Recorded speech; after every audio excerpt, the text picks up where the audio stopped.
Setiap kita berpergian dan berkendara, seringkali kita menemukan rambu-rambu lalu lintas yang ada di pinggir jalan. Tapi, sadarkah kamu bahwa rambu-rambu itu memiliki tujuan untuk komunikasi? Ya, potongan visual yang sering kita temukan itu ditujukan untuk menghimbau para pengendara yang ada di jalan.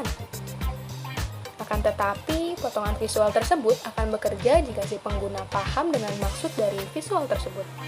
Nah, kemampuan seseorang dalam memaknai pesan visual seperti inilah yang disebut dengan literasi visual.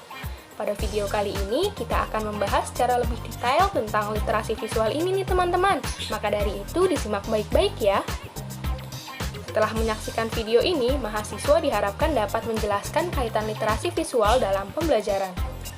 Dan berikut ini adalah beberapa materi yang akan kita bahas. Bicara tentang ini, literasi visual terdiri dari dua kata, yaitu literasi dan visual. Berikut adalah pengertiannya.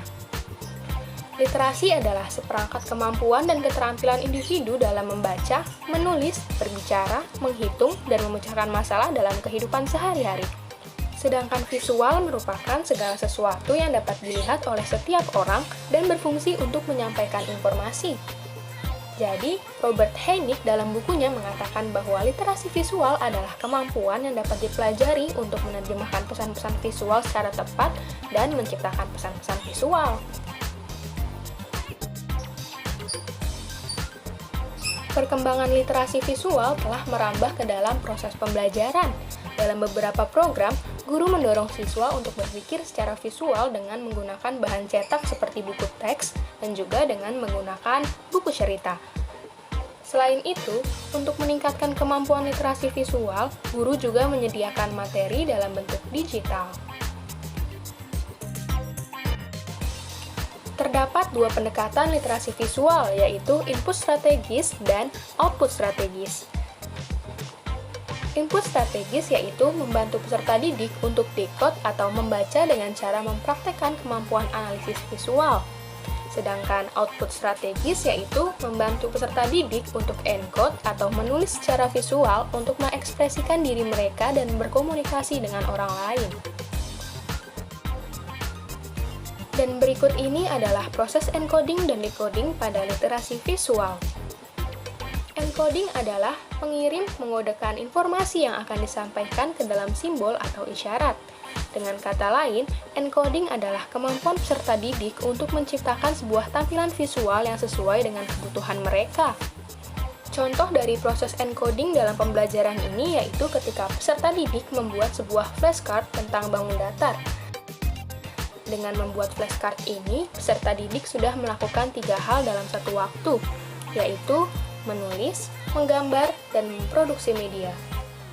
Hal ini berguna agar materi yang dipelajari tersebut dapat aktif dalam memorinya. Jika proses encoding adalah untuk menciptakan pesan visual, maka proses decoding adalah sebaliknya, yaitu proses menerjemahkan visual menjadi informasi yang berarti bagi peserta didik. Dengan kata lain, decoding adalah kemampuan untuk menafsirkan dan menemukan makna dari stimulus atau visual yang ada di lingkungan sekitar. Terdapat 3 hal yang mempengaruhi peserta didik dalam menafsirkan sebuah tampilan visual, yaitu developmental effect, cultural effect, dan visual preferences. Yuk kita bahas satu persatu.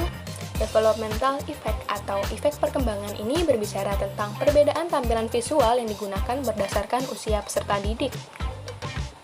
Peserta didik pada usia sampai 12 tahun cenderung memaknai tampilan visual secara parsial atau sebagian, maka dari itu gunakanlah visual yang proporsional dengan ukuran aslinya agar tidak terjadi kesalahan persepsi pada peserta didik.